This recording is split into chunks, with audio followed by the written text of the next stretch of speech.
A little fire.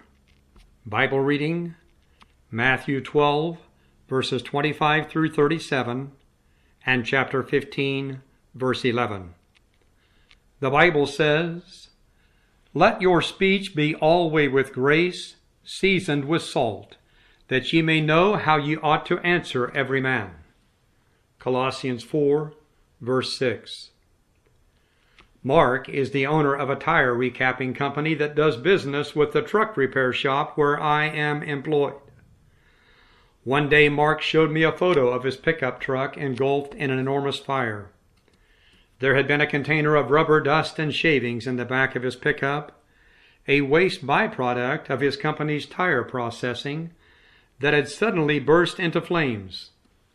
Apparently some wire from shredded tire casings had retained enough heat to ignite the rubber particles around it. These, in turn, ignited the particles surrounding them, and the process continued until the entire container and pickup were consumed by the fire. It had all started with just one glowing wire. It is easy to see the parallel between the destruction caused by one bit of hot metal and the personal devastation that can be caused by one bit of idle gossip. James 3 verse 5 reminds us, "Behold how great a matter a little fire kindleth."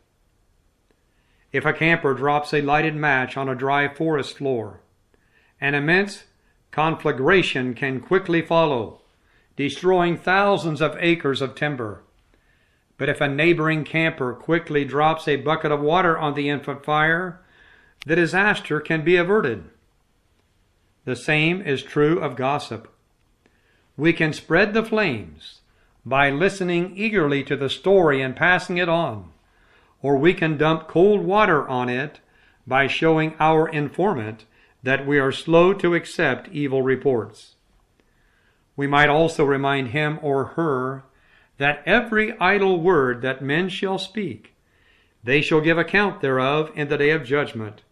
For by thy words thou shalt be justified, and by thy words thou shalt be condemned.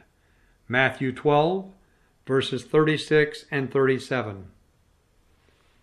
The poet asks, "And must I be to judgment brought, and answer in that day for every vain and idle thought, and every word I say?"